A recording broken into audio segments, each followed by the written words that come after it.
第37题 ，f(x) 这个 power series， 它要你去找f 还有它的一次微分跟二次微分的收敛区间，所以分成3个小题。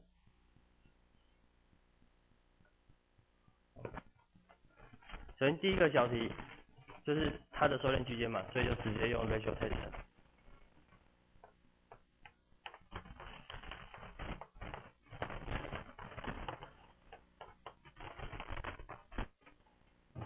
假设这个叫做 an， 我写一下。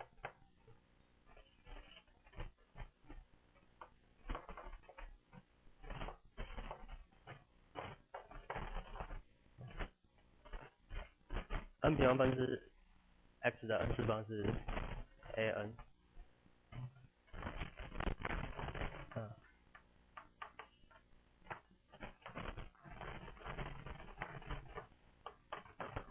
好，这个计算一样留给你回去做。好，算出来会是 x 的绝对值，它小于1，所以收敛半径等于1。可是收敛区间我们是用 ratio test 要去 check 它的两端点，这个时候就要 check 两端点，之前都还不用，之前不用，因为是有定理辅助的。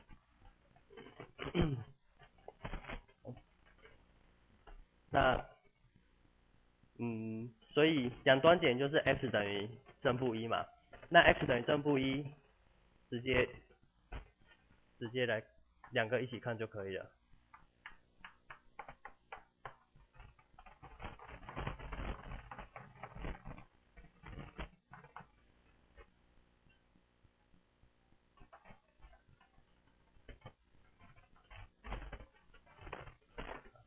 它的 n 平方分之1或者是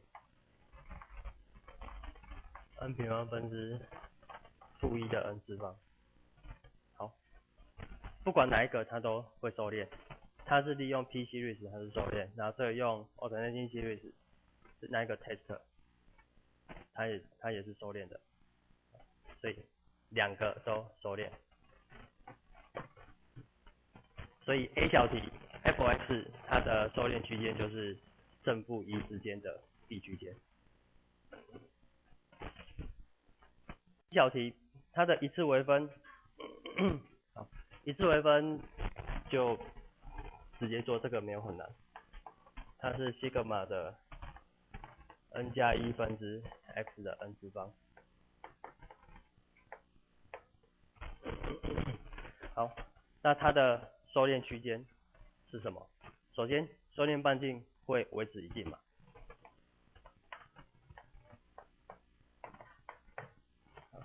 因为这一节教的一个 power series 收敛半径是 r， 它的微分收敛半径也会是 r， 可是它没有保证收敛区间会一样，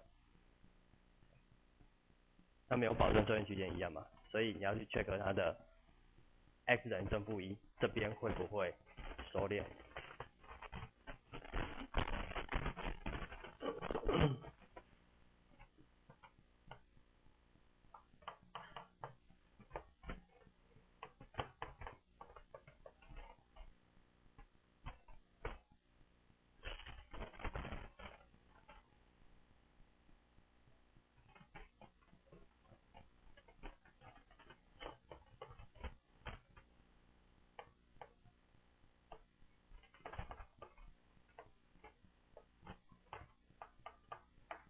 好，当 x 等于1的时候，它的几率值会 n 加1分之1，啊，那这是一个调和级数，对它发散。x 等于负1的时候，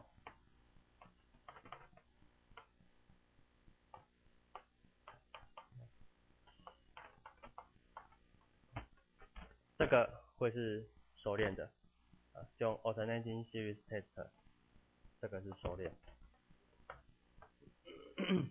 所以前面学的那些 test 这里就一直会用到，会变成这边的基础。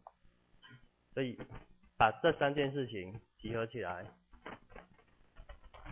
它的 interval 会是包含负1不包含1的区间。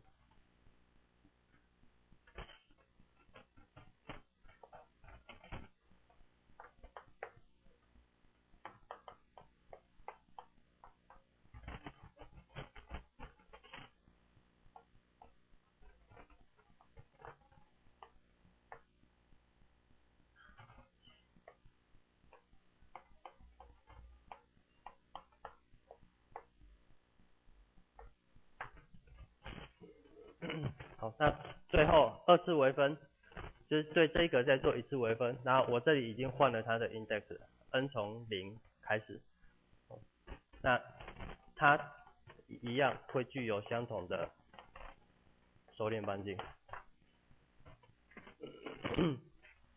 那跟 B 小题一样，你 x 等于1跟-1都要去做 check。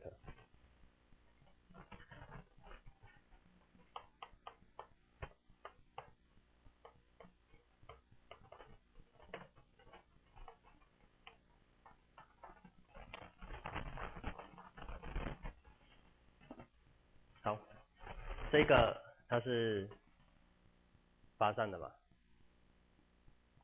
因为这个 sequence 它是趋近到1，所以它不会等于0，就是单指某一项，最尾巴那一项就不会等于0的，所以它会 diverge。这个是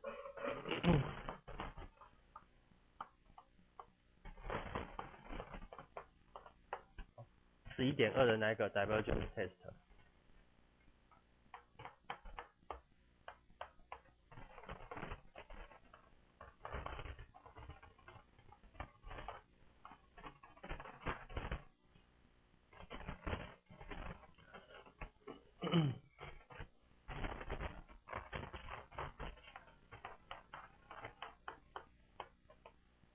那 x 等于-1呢？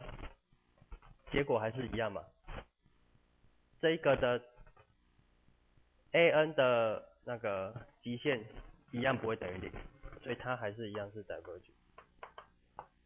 它的原因是相同的，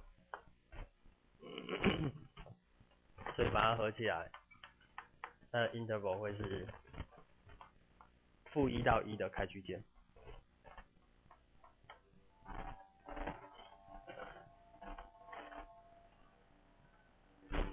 从这一题可以看出来，就是这一节教的那个一次微分跟积分，就是 power series 做微分积分，它只保证它的 radius 会是一样 ，interval 不一定会一样。